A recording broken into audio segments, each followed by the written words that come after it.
Alright, here we are. Welcome to another episode of Inside ACL.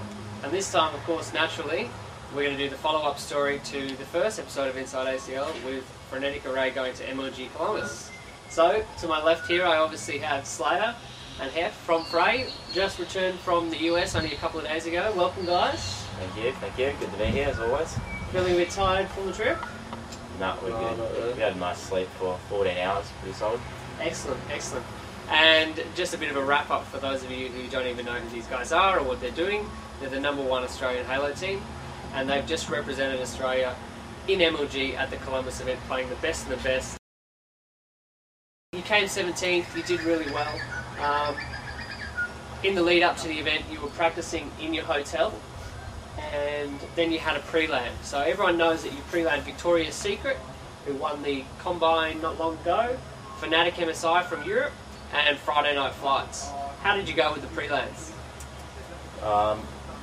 At first we were a bit shaky against Victoria's Secret. We lost the first series, 9-2 it was, but the games were really close. The games did help us out a lot. It was a big wake-up call. It was really good. We realised that we need to just pull our finger out and start, really get into it. The games against Frenetic were good. We beat them 9-2. They were still pretty close, but we were pretty happy. We were taking it a lot more serious.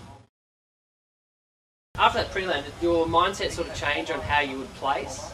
Yeah, I suppose, because we played Victoria's Secret online. We thought we'd beat them pretty easy at the pre-land, but when we played them, they were beating us a lot, but we weren't really trying as hard as we should have been, because we were just pre-landing, and we should have been actually trying harder because we were trying to get practice for the land. But yeah, it definitely changed it. We thought we'd easy beat VS, but they were beating us, so it was a big eye-opener showing how it wouldn't be that easy just to make it into top 16. It wouldn't be a walkover. Yeah.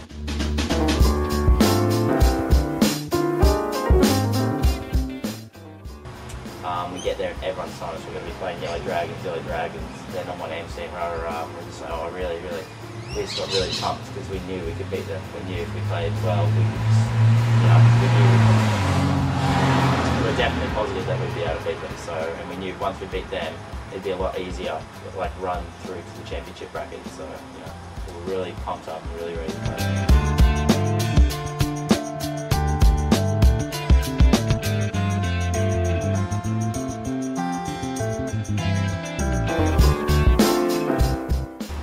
The general response when people started to watch you play? How did they sort of react when you started destroying people? There were a lot of Americans going for us. I don't know why. We got trash talked a lot online, and then when we turned up and beat Yellow Dragons, a lot of Americans started going for us rather than their home team. It was great. Yeah, I'd have to definitely say a lot of people were shocked when we toured Yellow Dragons. Everyone's like, oh, what? I can't believe these kids just came and did that. Everyone was going crazy. We got a lot of support. Yeah, it was really great.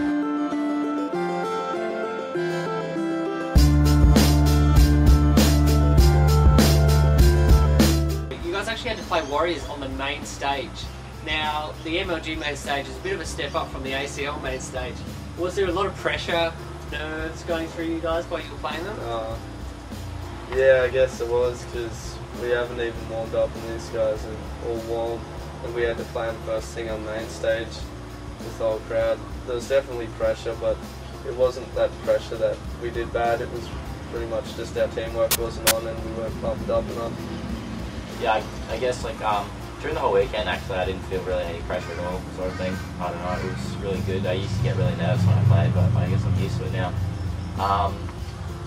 To me personally, didn't really feel any different. It just had, you had those extra people watching, sort of thing. It's like playing with feature station, just with a big crowd, I guess.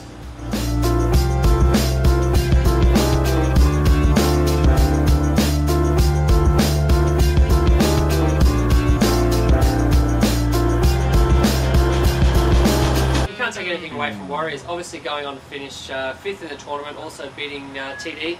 You can definitely say that they were on fire the entire event. While we were watching the stream, Good Noobs BR barely missed a shot on you guys. And then, of course, in the stream later on, we saw Goofy, clutch some amazing snipes against TD. What can you say about those guys as a team? They have a really unique playstyle. It's really aggressive, but it's really team oriented. they're all on the same page, so it works out. Like they're so aggressive, but because they're all on the same page and they all do it, it just works out so well for them. Like yeah, they're a really strong team, even though like they're sort of younger players, I guess you could say, but they're very strong there. How do you think the Australian playstyle, or specifically Frenetic Array playstyle, is different to Americans, or is it the same? If it is different, how so? I'd have to say the Americans play a lot more aggressive, and they try and get you on spawn a lot more, where the Australians are just like try and hold back, and just like try and be cautious about their deaths, where the Americans just keep pushing you on their side. I guess also another thing I've noticed is that they control power weapons a lot more than us. Like they will do whatever they need to stay alive and control like power weapons, as we're always pushing up trying to help, which can sometimes negatively affect our team. Like even if like we have a sniper in our back pocket, we don't care, we'll run up and try and help our team out, sort of thing. We seem to try and always put ourselves in a position to help, where sometimes they don't, which works out a bit better. Being a bit more selfish, I guess, sometimes, and it seems to work for them. What about the atmosphere? So the atmosphere, I know at the ACL Nationals last year when you guys played here, was absolutely crazy.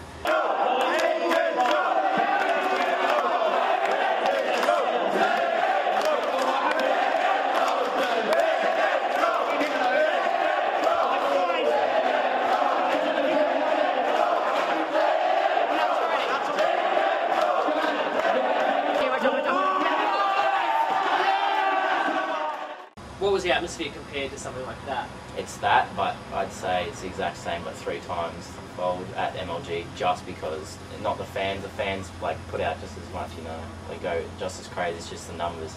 There's obviously going to be more numbers at the American events, but the fans are the same, and they still go crazy the same, you know, it's great, it's really great. Assuming that you are going to go to the next event, and it might be Rayleigh for example, will you guys try and get together as a team again in real life for some pre-land practice? Are you going to meet up before you fly, and then once you're over there? Yeah, for sure. We'd definitely do a pre-land. We were talking to Adrenaline, the team, VS, we pre-land, and they said we might all pre-land at Tots' house, because we're talking to Tots after the event, and he said, yeah, we should all do a pre-land for next MLG. Yeah, and definitely, it's always good. Like the best practice we can get over here is at the ACLPro events. It definitely is the best practice, hands down. We can go there, you know, play all the other teams, play obviously the best teams in Australia. So I mean, that's the best practice we can get, definitely at those events, and pre-landing teams going to those events, which is really good. And there's one coming up next month, so yeah, that'll definitely serve as a good bit of practice. Excellent, good to see you're not too big for your own Australian shoes. Fantastic. Now, what are your opinions on some of the top MLG teams, or the pro teams, the top 16 or the top 8? Are they actually amazingly, stunningly brilliant? Or do you think that we're not that far behind? When I say we, I mean Fray and Australian Halo. I think the massive gap is it would go from the top 4 teams right now in MLG are just that far apart from the rest. Well, it was status quo, Believe the Hype, and obviously the top 2 who were that far apart from those 2, and Final Boss and Instinct. They're just amazing, like that amazing. I guess you could take it from Warriors, who came 5th. We had some pretty close games with them, even underprepared. I think we definitely could make a strong push for top 16 next event we go to. I don't think there's that much of a difference between the top 16, top 8 teams, except for those top 4 I mentioned. I don't really think there's a big difference there. That's where the big difference comes from. And I have to say, it's really good to see you repping the ACLPro and the Frenetic Array there. So, by chance I'll rip my shirt, so I can't, you know. Thanks to Riddick for getting those organised for you. So there we have it, an interesting interview with Frenetic Array back from MLG Columbus. Champions in our eyes, coming in at 17th place. Hopefully they'll be pushing for top 16 at their next event. Well done boys, and stay tuned for the next episode of Inside ACL.